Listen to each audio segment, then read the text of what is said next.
Little do you know, these are actually my old stomping grounds. I used to live here before I broke up with my ex-boyfriend.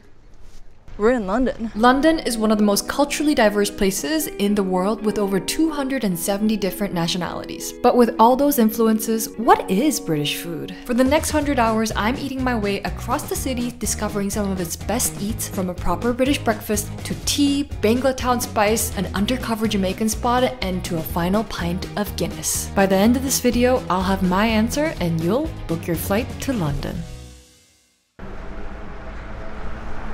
Morning, strawberries, cream and calzone.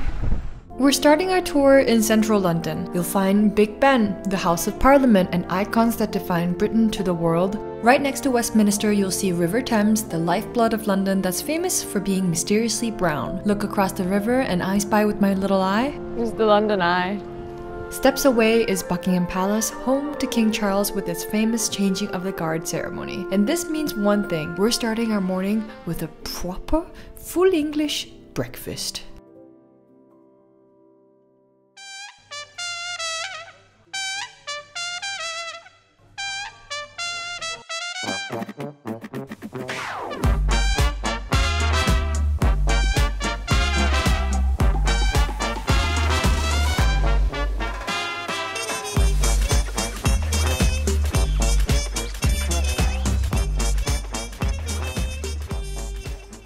Our first meal here in London is Regency Cafe. There's one thing you need to get here, and that is the full English breakfast. We have some grilled tomatoes, a sausage, blood pudding, hash browns, and something called bubble and squeak, which I've never heard of before. An egg. We have a swamp of baked beans. And on the side, we obviously have an avalanche of toast, as well as Lakeland Dairy's pure Irish butter, salted. I can see why it's called a full English, because it's not a hungry English. For my bevy of choice, it's a full English tea with a little bit of cream. So this is blood pudding. Essentially, it's sausage made of pig's blood and barley. And the blood, as it cooks, it coagulates. And outside is the casing. That is super tasty. The blood pudding, it has a really nice bite to it. And the blood, as it cooks through, it has almost like a creamy texture. But it's really salty and meaty. It's really good. I know that blood pudding kind of doesn't sound like the most appetizing food, but when executed great, it is so tasty. Oh, underneath all this, I almost forgot, is ham. Baked beans. Tastes exactly like it's in a can and the way I want it. We have some grilled tomato, and look at the char on this too. It's still super juicy inside and soft as the tomato takes on the heat.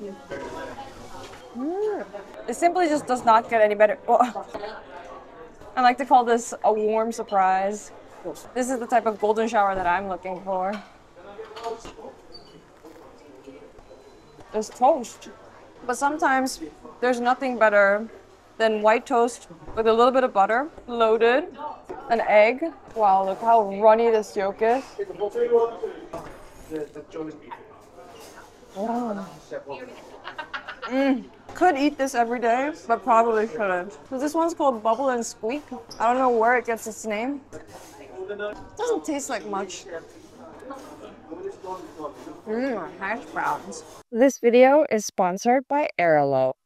So I haven't been back in London for almost 4 years, and I'm so excited to try all the places that I love. And I've been channeling all my attention on finding the best places to eat in London, all thanks to Arlo. Have you ever landed somewhere and you don't have any connection? You're scrambling at the airport, desperately trying to find Wi-Fi connection? Well, if you've ever had that issue, I have the perfect solution for you: Arlo. Arlo is the world's first eSIM store, and it allows you to install an eSIM package from over 200 plus countries and regions. I've been using Arlo for a long time, and it has been my ultimate travel buddy. If you've never used an eSIM before, trust me, it is game-changing. All you have to do is choose the country or region, and in a couple of clicks, you're connected instantaneously. Install Arlo free today so you can stay connected wherever you travel, and use my code DOOBY3 to get $3 USD off your first eSIM. Okay, what are you waiting for? Let's go eat! After we got our belly full of full English breakfast, we headed over west to take a stroll through Hyde Park. It is absolutely beautiful when the weather decides to play nice. There is so much wildlife and history, so take a moment to pause by the lake and remember you're standing in the middle of London. So we are at Hyde Park. The New York equivalent would be Central Park, but not everything has to be compared to New York. Oh, and also watch out for the angry swans as they're protected by the crown. And speaking of birds, near Hyde Park is Natural History Museum where you'll find birds and lots of them.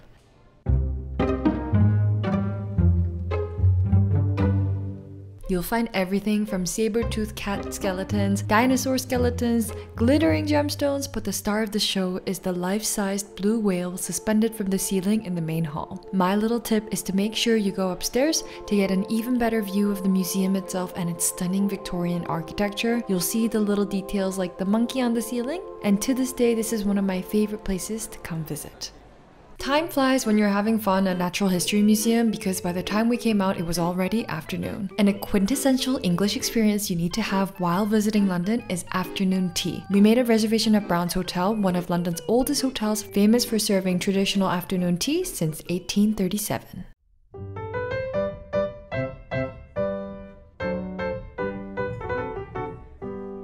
Traditionally, afternoon tea comes out in 3 tiers. One with finger sandwiches, then warm scones with clotted cream and jam, and last but not least, delicate pastries and little cakes. I feel like when you read British mystery novels, they always talk about egg salad with watercress. And if you've never had watercress before, it tastes a little bit peppery, so it adds a nice refreshing note to it.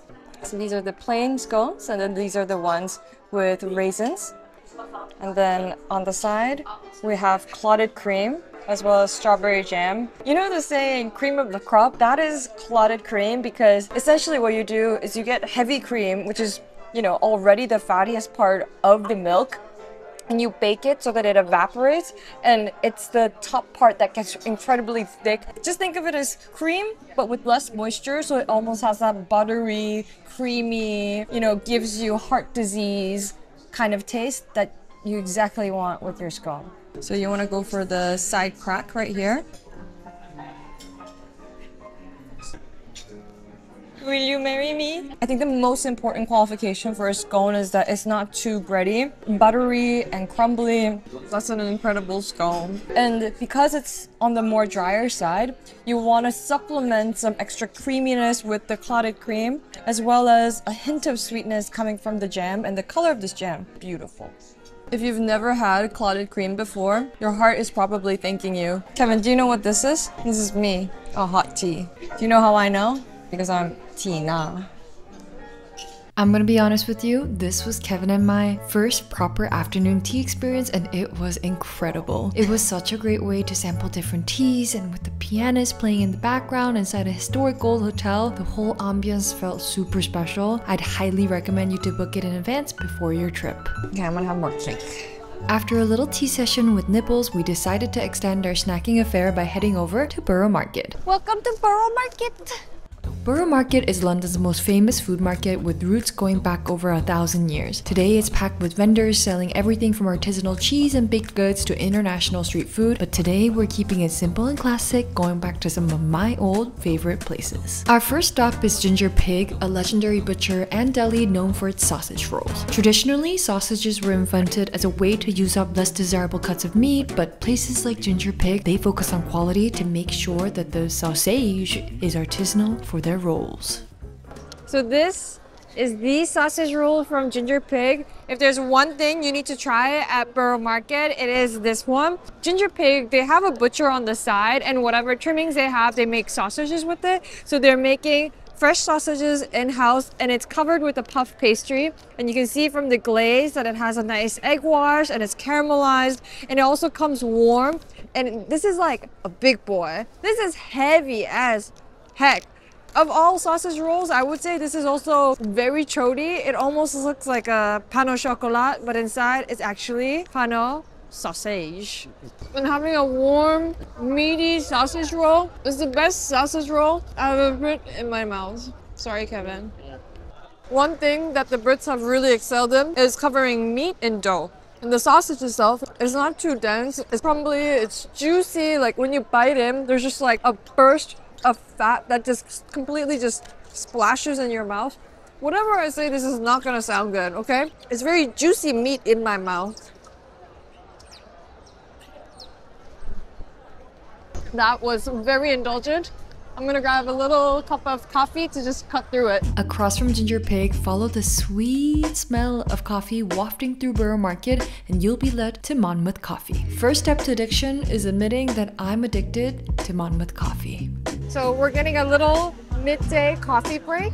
I know this is the land of tea, but Monmouth Coffee is somewhere that I used to love coming to buy beans especially. The cane sugar here is what makes it so special. I ordered the piccolo.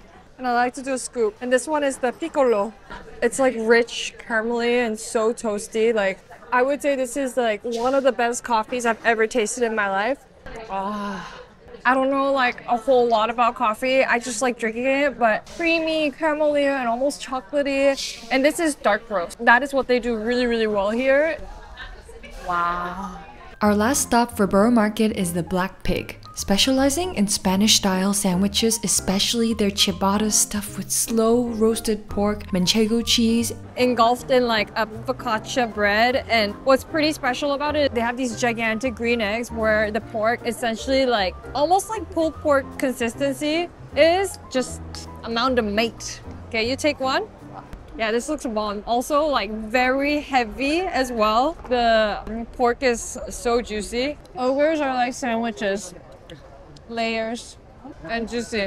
What I really appreciate about the sandwich is that the bread, it knows its role. You know, it's supposed to absorb all the juices that are coming from both the vinaigrette as well as the juicy pulled pork, and it just kind of like works as a carrier for the filling. You have the contrast between the juicy pork, the crunchy fennel, and then the honey truffle mayo. It's kind of like a warm blanket that ties everything together. And the bread, it has a lot of holes. Those little holes, like it kind of encapsulates all the mayo. Look, I was just running and running and running. A little birdie once whispered in my ear that the best fish and chips comes from local pubs. So we came to one of the most localist of the localist fish and chippy, the Golden Chippy.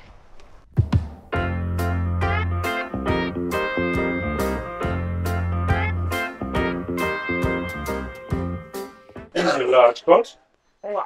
And here is your haddock. Beautiful.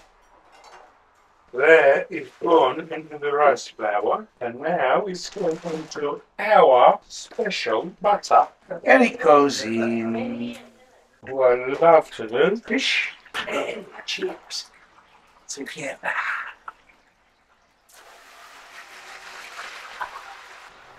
So the two most iconic drinks that you drink when you're inside a fish and chippy place is either a cider or a good old ale. That's really nice.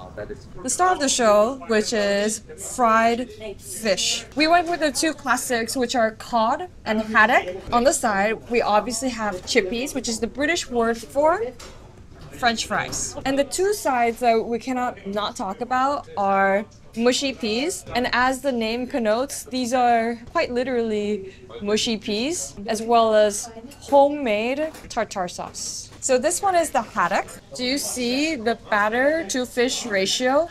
The batter is incredibly light, and that comes from using beer as the batter. If you make a batter with beer, when it goes into hot temperature, the aeration in the beer creates this light, crispy dough, which makes it perfect for fish and chips. It's so good.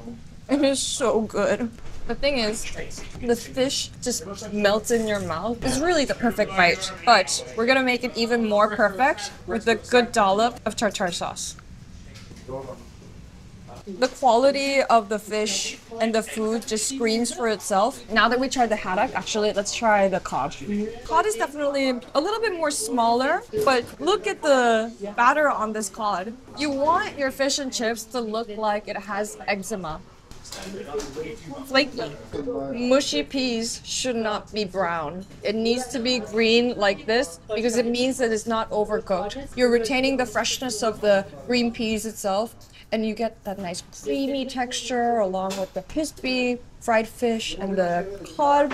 If you want more of a bite and a fish that tastes slightly less like saline, then go for the cod. But if you're feeling a tiny bit fancy and want to spend like a pound more for something silky and smooth, definitely go for haddock. Both are very similar, and if you're going with somebody else, get those two and then see and compare which one you like better. There are many family-run fish and chip shops that does it to perfection, like Golden Chippies. Chris, the owner, has been operating in Greenwich for over 20 years, and now his son and wife work alongside him to keep the tradition alive. It's a little further out from central London, but totally worth the trip. With our bellies full of fried fish, we decided that the best means of transportation back home would be on an Uber boat. In my opinion, it's one of the best ways to get around London while taking in historic landmarks like St. Paul's Cathedral, the Shard, and Tower Bridge. At night, the skyline is especially stunning. London seems to shine even brighter after dark. But one word of advice? Bundle up, cookies. It gets cold on the boat ride. I'm logging off for day one. See you tomorrow.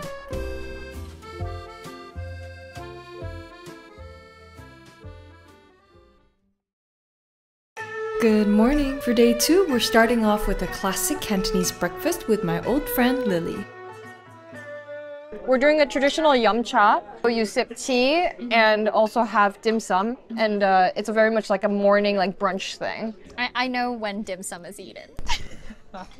And the best way to enjoy dim sum is to order a lot for the table and share. And some of the classics you need to try are zaliang, which are crispy fried donut stick wrapped in silky rice noodles called chengfen. You can also get it with different fillings like roast pork. Other dishes that you need to try are chive dumpling, and it gets its characteristic translucent sheen from its batter that's made with a mix of rice flour and potato starch. Pork and shrimp shumai, lobok, aka pan-fried turnip cake, char siu bao, barbecued pork bun, juk, which is congee, no mai gai, glutinous rice wrapped in lotus leaf, and chicken feet. So you just gotta like slurp it like noodles and then spit out the rest. Oh, it's really good. Deep fried and then steamed, and so it almost becomes like melt in your mouth texture, and it's like meat jello. And then it's covered in like sweet dark soy sticky sauce, along with a little bit of chili to kind of cut through that indulgentness.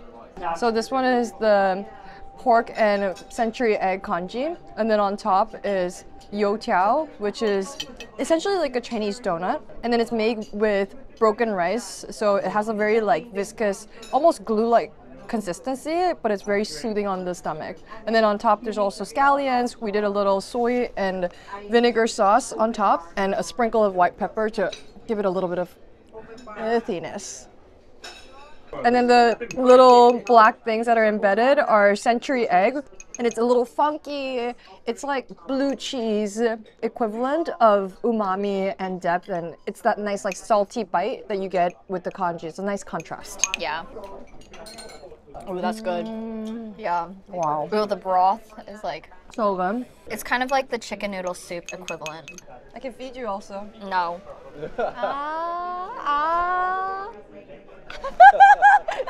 That's too deep. That's too deep. If you've never had dim sum before, it's like Chinese tapas. And it's also southern Chinese food, which is a little bit more sweeter. Yeah, yeah. And soy sauce based. So it's a very good introduction for a lot of people. I agree. This way? Or this way? Let's go this way. After dim sum, we walked over from Baker Street to Chinatown!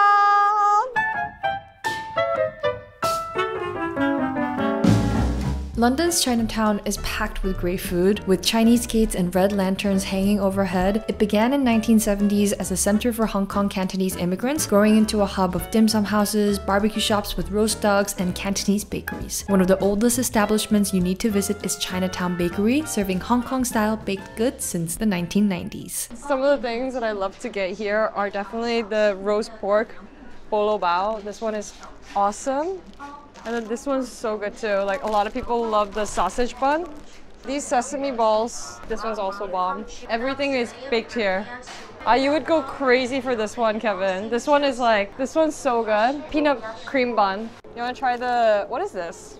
This one's the lighter one. Yeah, the barley milk tea. We got like one standard and one less sugar. Yeah. Lily's going for the Bella Hadid version. Yeah, literally. The almond mom version. Cheers. It's pretty good. Let me try That's yours. really good. Wow. I can't really taste the difference. I feel like it's the same. Yeah, it is the same. The most iconic one I would say at this bakery is the pineapple bun. And it has the name because of the cookie crust and it kind of looks like a pineapple. There's actually no pineapple in it.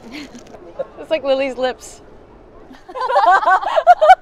It's just like a yeasted dough and then it gets this like crackly texture from like a sablé dough on top, which is just like butter, sugar, and a tiny bit of flour so it cracks on top. And you kind of like bake it as a little cylinder disc and it becomes this texture.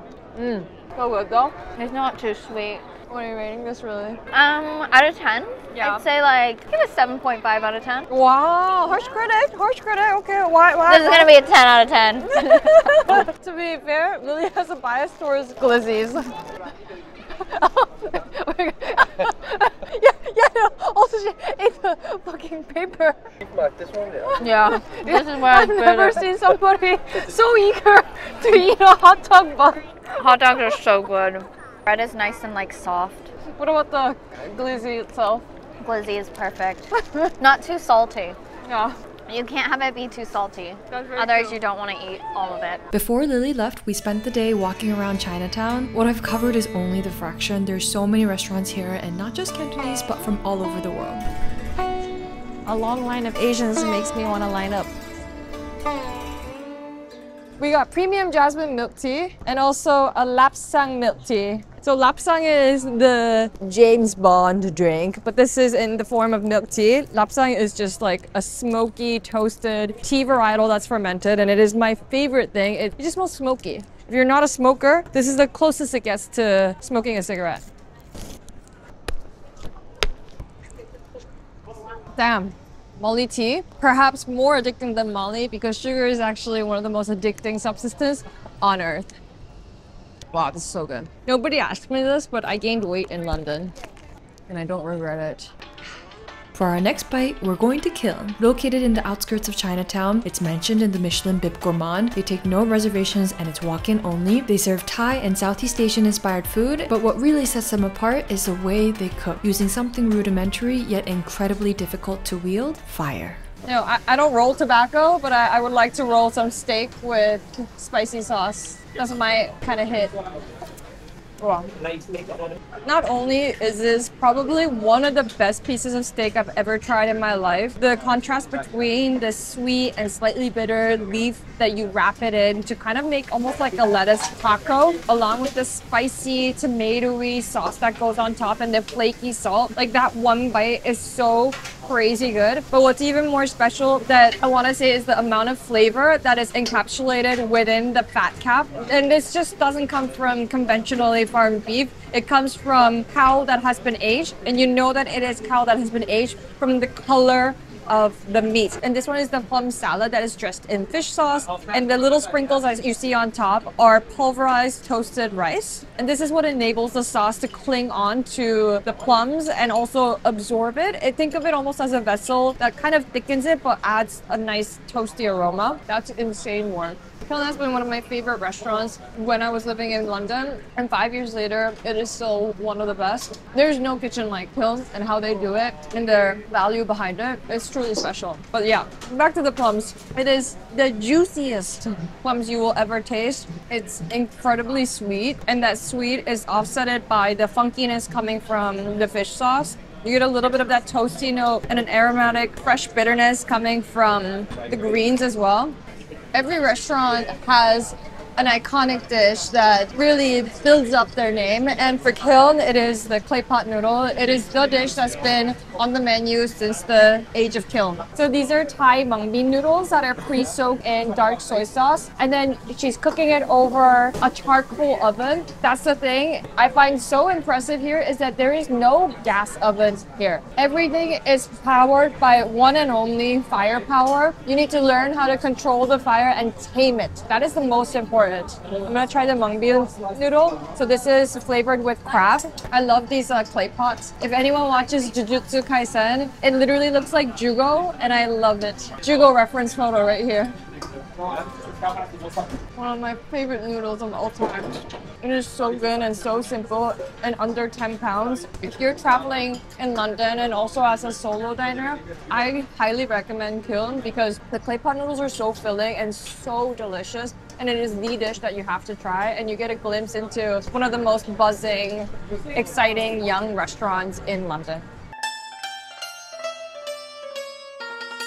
You can't come to London without experiencing the Middle Eastern food scene here. For early dinner, we're going to Restaurant Al Yemen to try traditional Yemeni dishes like fasa, which is braised beef stew, simmered in fenugreek and spices, served with freshly baked mulawa. We also ordered a lamb mandi, the national dish of Yemen, which is a rice dish made with lamb and traditionally prepared in tandoor style pit, so the meat gets smoky and tender. Feel like a king. The thing is, if you come to London and you don't have Arabic food, you are completely missing out. Wow. Yeah. It's bigger than meat bumps. Inshallah. Very crispy. So flaky. It's also speckled with sesame seeds and it's so beautiful. So faul is like a braised beef stew that's simmered low and slow so it becomes like tender brisket. And then on top there's cheese. It feels like the best dish to eat on a cold autumn rainy day in London. It's cheesy, it's beefy, and this pot has seen lots of patrons enjoy its food. It's chipped, it's not perfect, and this is a great marker for success that you're gonna have a great meal. So we also ordered the lamb mandi, and look at the lamb. It literally just completely falls off the bone because it's just been cooked low and slow. The meat is literally braised to perfection. It's so juicy and tender. And then on the side, you get some crispy onions that are fried, as well as some raw onions to cut through some of the richness. And you have the rice on the side. And these are more long grain varieties. And it's been colored with turmeric as well as cooked in the broth where the lamb has been simmering. So what we were told was a little bit of the tomato. And this is tomato and peppers all mixed together with the mandi. And then we take a bite. The lamb literally is so tender. It falls apart in my mouth. But the star of the show is definitely the rice. Like it's golden, it's glistening. And the rice is so juicy. It's literally like glistening. A little bit of raw onion to cut through some of the rich lamb meat. The mixture of all of this is actually perfection. You don't need anything else than this. After a taste of Yemeni food in Shepherd's Bush, we're moving east to Turkish food in Ladbroke Grove. We're trying the famous Fez Mangal, and as you can probably tell from all the celebrity photos adorned on the wall, including Katy Perry's ex-husband, it's a beloved spot known for authentic Turkish grills.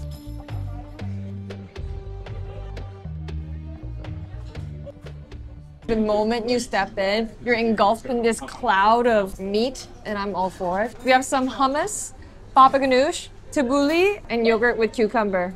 Hummus is super creamy. The thing is with Turkish bread is like, if you've never had it before, you can think of it almost as a love child between pita and bread. It's incredibly fluffy and light, but also has that really satisfying chew to it, which I love. And this one is tabbouleh. It is a chopped parsley salad mixed in with onions and tomatoes, dressed with olive oil and lemon juice, salt and pepper. Incredibly simple, but zesty and fresh. If Rick's C157 is the Rick is Rick alive, tabbouleh is the salad is salad alive.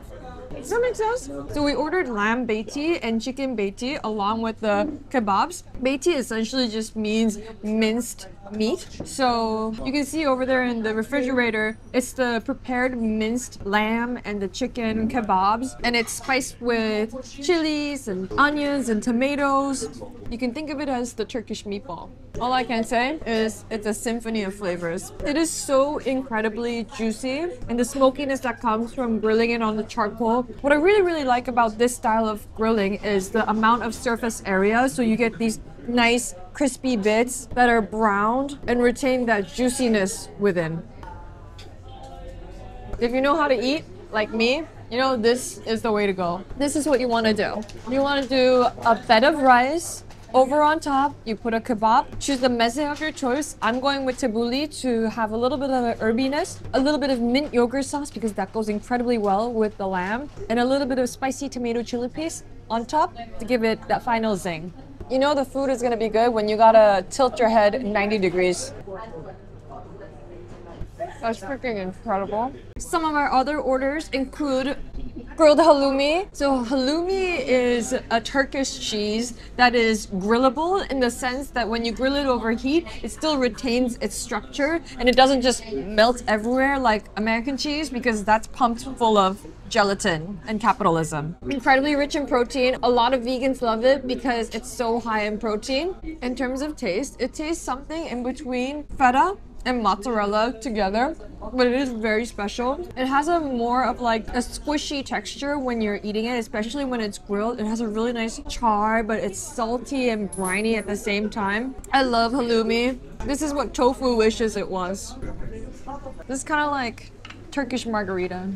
We're also experiencing like insane Turkish hospitality right now. Something sweet? You know that feeling when food's so good you just want to keep on eating? Well, that was us after our feast. Feeling a little fancy, we headed over to Harrods. We are in the beautiful Knightsbridge. Well, not exactly Harrods, but right across from it to Hafız Mustafa.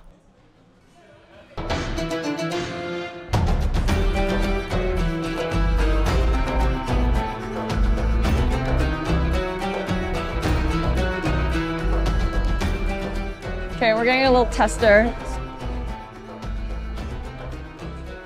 It's so incredible.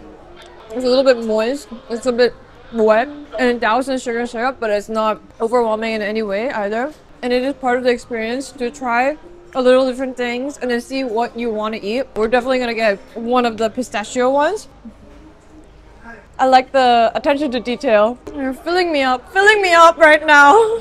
Wow, this looks so gorgeous. Look at the layers. So you have the phyllo dough. If you've never had baklava before, you are missing out, but think of it essentially like a cinnamon roll, but instead of cinnamon, it's walnut and sugar syrup. So it's baked first and then the sugar syrup gets doused on top. Turkish delights, pomegranate and pistachios. But the everlasting discussion between people, it's like, are you gonna go for the pistachio or are you gonna go for the walnut? It's like asking, who do you like your parents more, your mom or your dad? And I think I like walnut a tiny bit better, but it really depends on the mood. So our brand has started at 1864, and since then it's the same quality for 160 years. One of the most popular things here is künefe, a drink. Yeah. Yeah, it's either Turkish coffee or Turkish tea for sure, because that's also shows our culture as well. Turkish hospitality, can't escape it.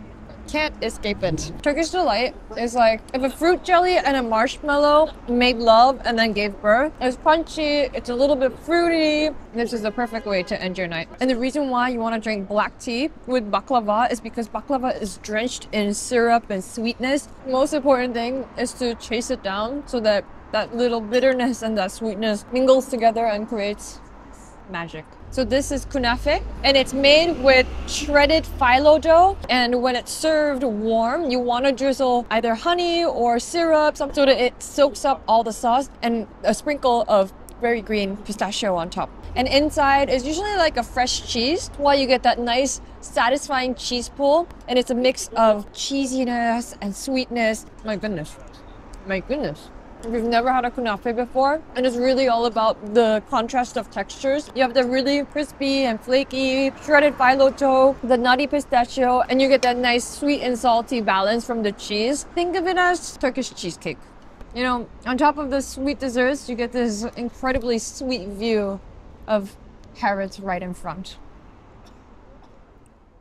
For day 3, we're starting at Brixton, located in South London. It's known for its Afro-Caribbean community, and it's personally one of my favorite areas for the vibrant market, but more importantly, healthy eaters. If OG Doobies remember me, 3 years ago, I came to Healthy Eaters. This is one of my favorite places. I would buy like 50 patties, store it in the freezer, and just reheat it every time I wanted a Jamaican patty. And this is like one of the things I miss the most about London. So let's go grab a little patty as a pregame, and then we'll go get some real Jamaican food. Long time we not no nice time, so we decide to go and take the club tonight. The queen by me side and the spliff a light. The stress build up inside now seems so light. I've been waiting 3 years for this moment. So this is a Jamaican patty. So the dough is like a crusty pie dough that's super flaky. There's a long ass queue, people waiting for the baked goods, and for good reason. It's only £2.50. The pie pastry is so flaky. The dough is spiced with curry powder and turmeric, which is why it gets that really nice yellow color. And inside is like a spiced beef mixture. If you've ever had like pepper beef, that's what it tastes like, but make it chili con carne, and it's so good. This really is the land of meat wrapped around pastry. We're going to our next location. We're getting more food. You can already smell it from a mile away. Said I'm taking big shots, just stop where I'm driven, no pit stops. This hot, I ain't playing like the 6 spot. Pissed off, thought I told him this a chip shot. I ain't missing cause you know I'm taking Like the big thing shots. is, this is just somebody's backyard, and they just started making really good food, and then became a restaurant. And you can smell it from a mile away, and it is excruciating. This smells so good. We let our noses guide us. The goods have been secured. Ooh, the pineapple punch has a little hint of spiciness coming through. Bomb. It has pineapple, lime, ginger, sugar, and syrup. That's nice. And something I've never heard before, which is called a Guinness punch. It has Guinness, milk, nourish, nutmeg, and vanilla. But I thought Guinness was Guinness like the beer, but it's actually Guinezz. Guinness. It tastes like chocolate milk and caramel milkshake. I think that's what Guinness is. It has like notes of toffee in it. Yum. Yum, yum, yum, yum, yum.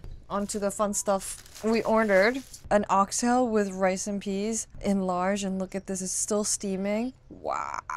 We also got a large jerk chicken with rice and peas, and look at the sauce that's smothered on top. There's like 2 versions that's more like saucy, but this was more of a dry rub and smoked low and slow. It looks so good. And a little side of fried plantains.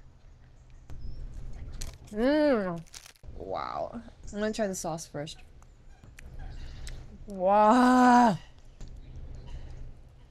It's smoky, spicy, but incredibly juicy. This is chicken that's completely smothered and bathed in aromatics, and you can really taste it. This chicken is still really incredibly juicy and tender from the low temperature cooking process, as well as a wet brine. But then it also has this nice spice rub that's sprinkled on top that kind of makes it charred and smoky, and it is so good.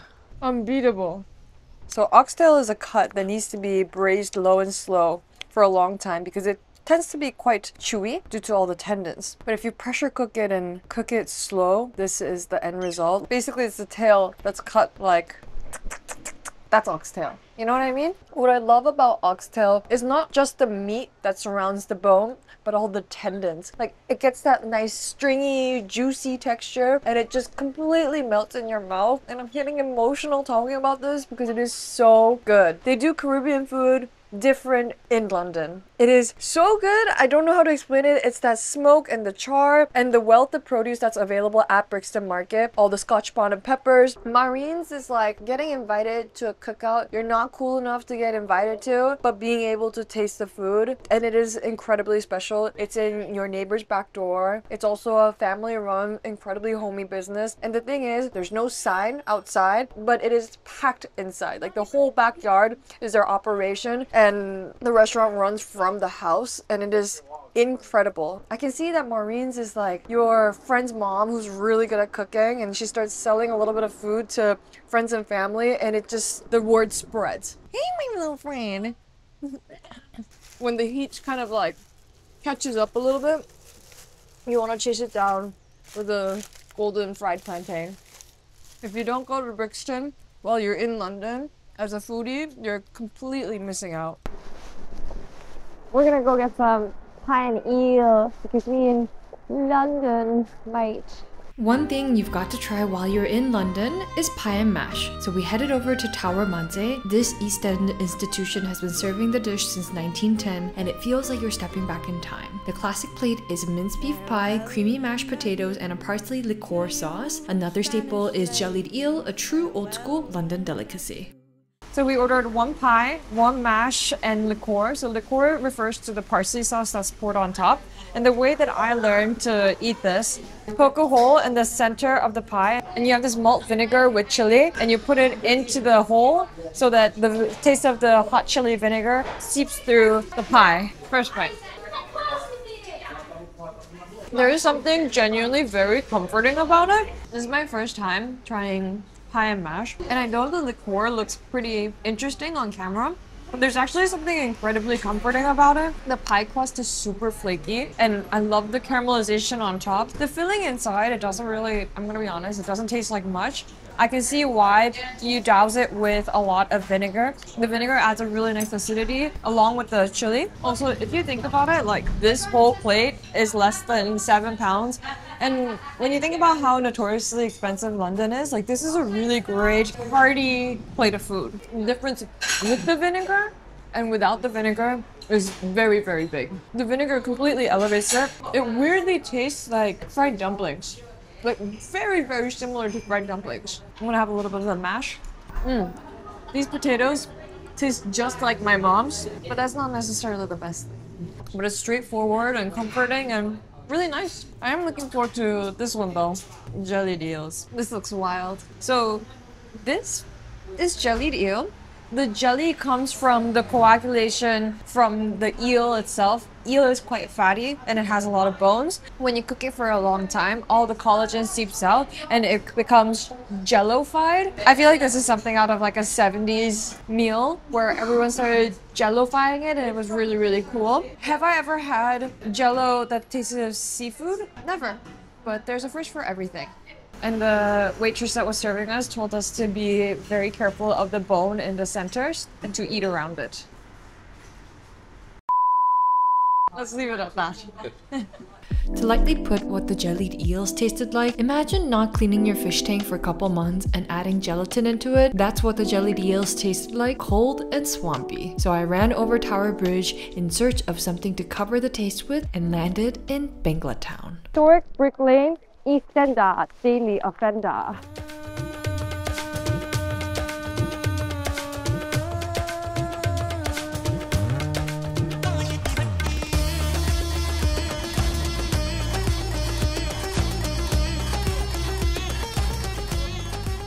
Was invented by a Bangladeshi chef. My dad and uncle opened there in 1974. Yeah. That's when it was first opened.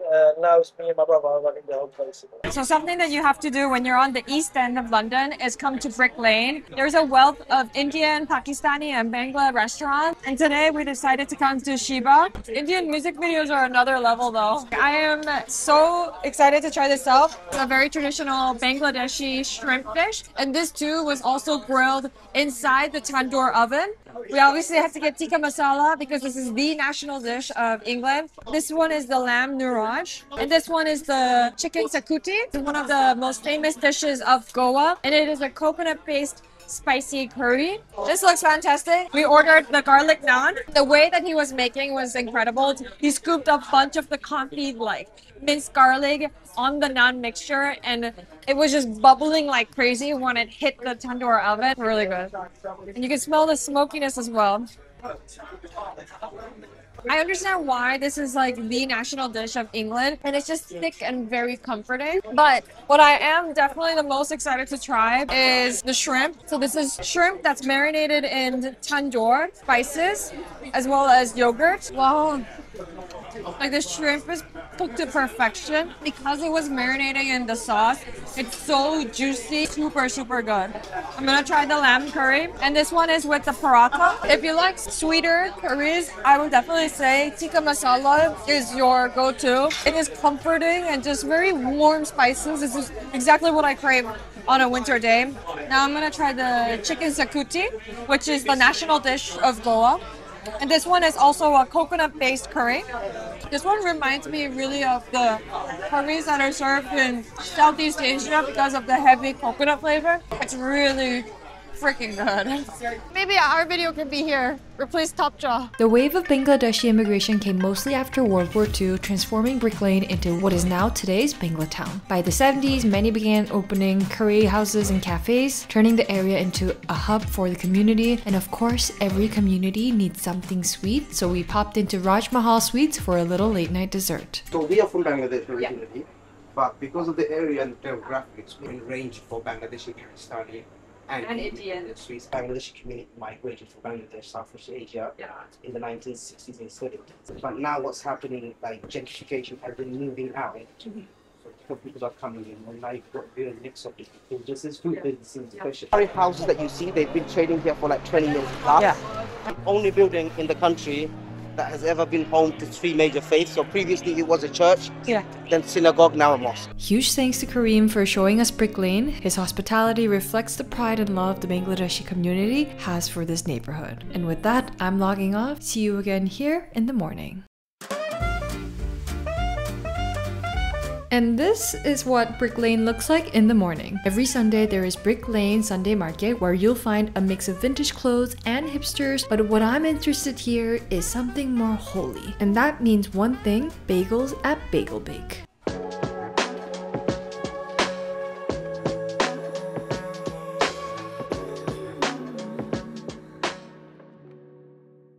Good morning. We're continuing our breakfast at Brick Lane at obviously Biegel Bake, Brick Lane Bakery. Open 24 hours, 7 days a week. This is the first wave of immigration that happened in Brick Lane. This shop was opened by Jewish immigrants that started making bagels, as well as salt beef and pickles and mustard.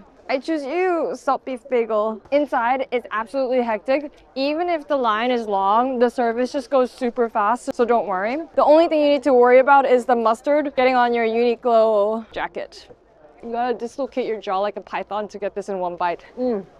I'm a certified cucumber hater, but there's something about pickles at Biegel Bake that just hits different, especially with the slabs of salty beef. It really creates a nice crunchy contrast, and they're baking the bagels at all times. I feel like the best bagels are the ones that are freshly made and it's soft and supple. It's definitely more thinner than a New York style bagel, but I personally think that bagels in London are better than bagels in New York.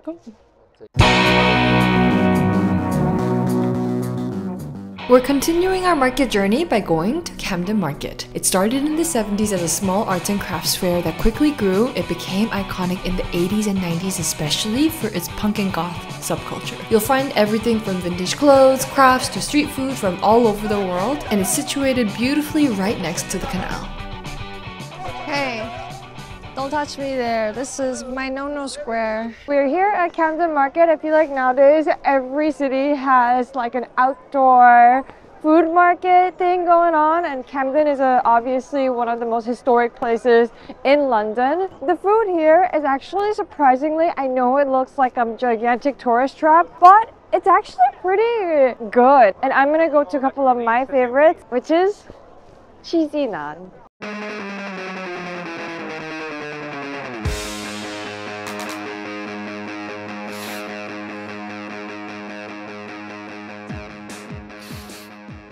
It's really good to be back. I would always order the sag paneer, which is the spinach and cheese, and it is so beautiful. It's also topped up with pickled red onions. It kind of looks like a quesadilla, but the bread is naan. It's super cheesy. You have a really nice masala coming through, and the spinach is like a warm blanket. You get these big chunks of paneer that's inside, and paneer is a fresh Indian cheese that has like almost like a squishy milk curd-like texture. It's a great balance of not just cheesiness, but acidity and creaminess and spice coming from the masala. There's a new dessert obsession that Kevin and I are both frothing over, and it is humble crumble. I don't get the hype for Blank Street coffee though.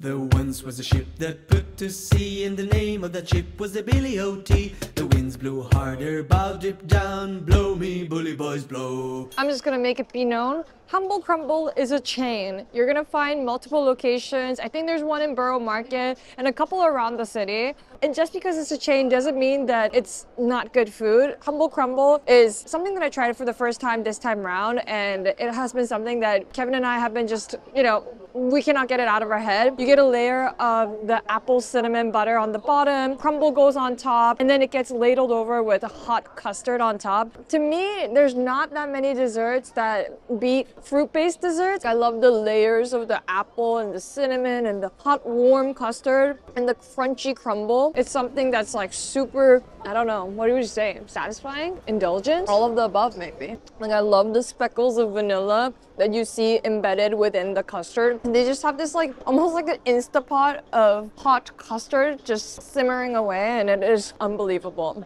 After the market, we headed back down south and stopped by the British Museum to kill some time before our Sunday roast reservation. Founded in 1753, it is home to one of the largest collections in the world, from the Rosetta Stone, the Parthenon sculptures, Egyptian artifacts, and the Crouching Venus. It's also free to visit, so if you need a place to hide while it rains, it's the perfect place to be.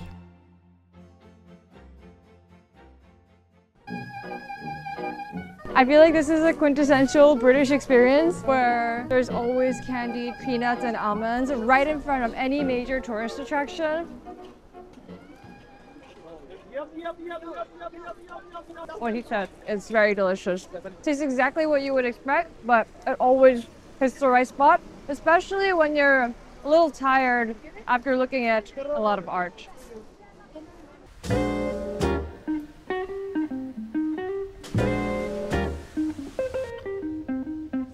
Hello! We are in front of the Pig and Butcher for a good old Sunday roast with my old friend, Sam.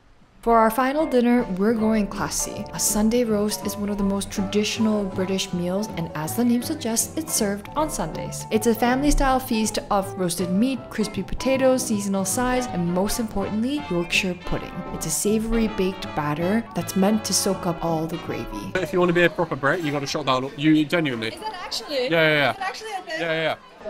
That's not a traditional thing. When I was asking Sam about getting Sunday roast, where does the tradition come from? Sunday's family day, so like you need a big meal to celebrate with that, and what better way to celebrate with loads of meat? It's like home comfort food. And we've got a Guinness. Guinness is an Irish drink, and there's a way you got to start it. You got to split the G. So you got the little Guinness sign there, and you got to first sip has got to go straight through the middle of it, and it has to be one sip. And you were explaining earlier what a Scotch egg is. What does a Scotch egg mean to a Brit? Scotch egg is life. Soft-boiled eggs wrapped in sausage meat. Usually you can do other things as well, like black pudding, and then you pane it, so you breadcrumb it and then you fry it, and it's just like ball of like meaty, eggy goodness. Wow, that's a good Scotch egg. Now that we've eaten our way across London for 100 hours, what better way to end than with a pint? Perfect way to end our London trip. See ya. Bye-bye. Cheers for watching, and see you